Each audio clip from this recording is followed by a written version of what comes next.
Hello everyone, this is Mrs. Anchuk, and today we are looking at some 3-3 Day 2 notes, dividing radicals.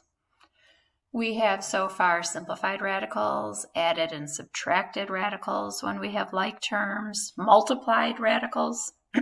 Today we spend some time dividing radicals. Certainly if I have this first fraction, I can take the square root of the numerator, take the square root of the denominator, and I am left with a nice, we call this a rational number. What is a rational number? Something that can be written as a ratio of two integers. So that's a nice rational number. However, if we look at this next fraction, square root of 36 is nice. Square root of 50. Think about that. Pick up your calculator. What is the square root of 50? Square root of 50, if you take the square root of 50 on your calculator, is what, 7 point something? That number is what we call an irrational number. It's a never-ending decimal. This cannot be written as a ratio of two integers. That denominator is irrational. Okay, so we're a little careful when we divide radicals. A radical in simplified form will have no square root, no radical in the denominator. We tend to rationalize the denominator to remove the radical from the denominator. If there's only one term in the denominator, we're just going to multiply the numerator in the denominator by the radical in the denominator. Alrighty, so we're going to take some time and look at some division of some radicals and a few different scenarios. So again, we're focused on this kind of messy case. When that denominator is messy, we will rationalize the denominator. All right. Notice in this first case, the square root of 7 is messy. It's an irrational number. However, this is an easy denominator to clean up because I can write this as the square root of 70 over 7. Just like we can multiply two radicals, we can divide two radicals, which is the square root of 10. Notice I have no messy denominator. I have no denominator at all, so we cleaned that up rather nicely. In this case, I still have that square root of 7 in the denominator, but I can divide 28 by 7, which is 4. So this simplifies to the square root of 4, which of course is nice. So no need to really clean anything up. The problem happens here. Notice we have an irrational number in the denominator. And we're going to try to clean up that mess in the denominator. We never leave a fraction with an irrational denominator. Okay, so we think about, how could I clean up that denominator? Well, I could multiply the square root of 7 times the square root of 7 to get something nice. We'll see that in just a second. But in a fraction, whatever I multiply the denominator by, I would have to multiply the numerator by the same thing. When I multiply fractions, I just multiply the numerators, which is 3 square roots of 7 over, and multiply the denominators. Square root of 7 times the square root of 7 is the square root of 49. And that right there is why I chose the square root of 7 to rationalize. Numerator stays messy, square root of 3 square roots of 7, but the denominator is now a rational number, square root of 49, which is 7. 3/7 does not simplify, so that fraction does not simplify. We will see some fractions that will simplify. Again, the goal is to clean up the denominator. The denominator is now a rational number, so we say that this fraction is rationalized. And that's our goal. That fraction is now rationalized. Alrighty. So those are a few different scenarios of dividing by radicals. But we're going to focus on that case, which is a little bit new, a little bit different, to rationalize that denominator. There's no way between that 5 and that 7 to get rid of that square root of 7. So I'm going to rationalize. Remember, whatever I multiply the denominator by, I multiply the numerator by as well. Multiply your numerators, I get a messy square root of 35. But the denominator is the square root of 7 times the square root of 7, which is the square root of 49.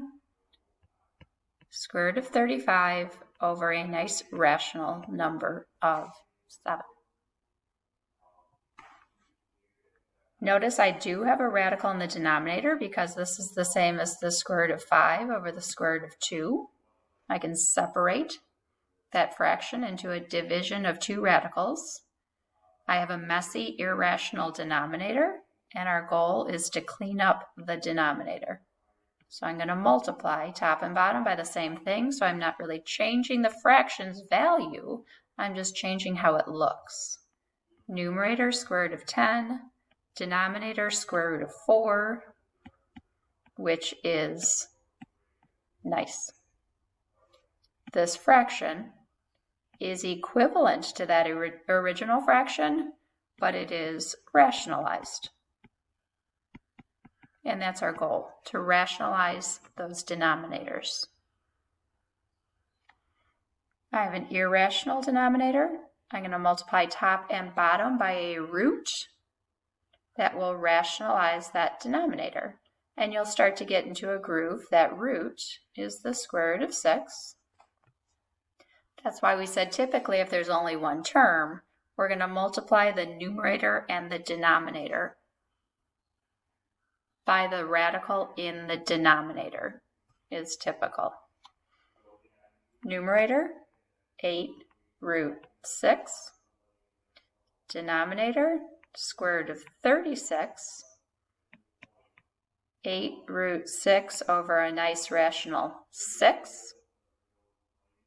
Just notice in this case, this fraction does simplify. So of course I'm going to simplify that fraction, divide them both by 2, and this fraction simplifies to 4 square roots of 6 over 3. So make sure you simplify that fraction when you can. You can simplify whole numbers and whole numbers, but you can't simplify a root and a whole number. So simplify your whole number fractions when you can. Alrighty, if some of you are saying, Mrs. Anchek, you are writing too much. I think I can write a little less. Okay, that's fine. I'm going to rationalize this denominator. I'm going to get rid of that messiness in the denominator by multiplying it by the square root of 10. Multiply numerator and the denominator by the square root of 10. Numerator, 12 square roots of 10. Some of you are saying, when I multiply the square root of 10 by the square root of 10, I know I get the square root of 100. Can I just write 10? Of course. You'll start to see that the square root of 10 times the square root of 10 is simply 10. Okay, write it enough times until you see it. But notice now this fraction simplifies, so I will certainly do this. And fully simplified 6 square roots of 10 over 5. Nice. Okay, this next fraction, I have an irrational number in the denominator, so we're going to eliminate it. Go ahead and multiply numerator and denominator by the same thing to rationalize the denominator. We're going to choose the square root of 11, square root of 11. We focus on the denominator. Numerator, when I multiply, gives me a square root of 55. I can multiply two radicals.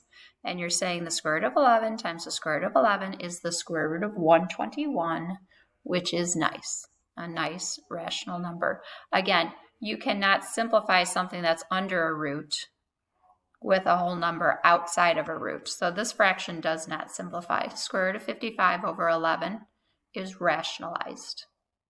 we clean up the denominator.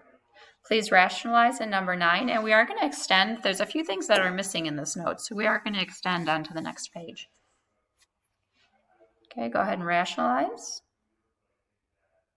Multiply by the square root of 2 over the square root of 2, which is really just 1. We're just multiplying by 1. Numerator becomes the square root of 2 over the square root of 4, which is 2. Nice rational denominator. Okay, if you can turn the page, we have some space there. What we're missing here that we need to look at is when there is more than one term in the denominator. Notice 5 plus the square root of 2 is an irrational number, and I need to rationalize that denominator. Okay, the most common guess is what can I multiply numerator and denominator by?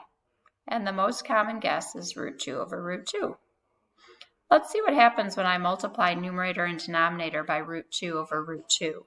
Numerator is 3 square roots of 2. Denominator, notice since this is 2 terms, I need to distribute. What is 5 times the square root of 2? Just messy, 5 square roots of 2.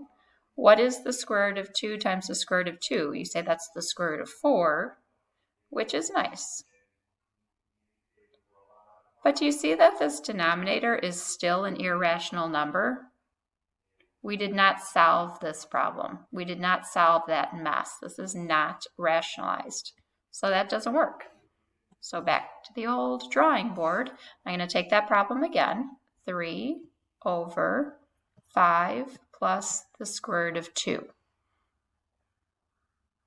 What could I multiply the denominator by that would eliminate that radical in the denominator? Watch this cool trick. I'm going to multiply this. You can think about it for a moment. Watch this. If I multiply by same thing, 5 root 2, but change the sign. We'll define that in just a second. Notice what happens when I change the sign, multiply by the same quantity, but change the sign. In a fraction, I have to multiply numerator and denominator by the same thing, so I'll make sure I do that. But when I FOIL here in the denominator, when I multiply those 2 terms together, notice what I get in the denominator. First terms, 5 times 5 is 25. Outer terms, positive times a negative is a negative 5 root 2. Inner terms, positive times a positive is positive 5 root 2. Last terms, positive times a negative is a negative. Root 2 times root 2 is root 4, which is 2.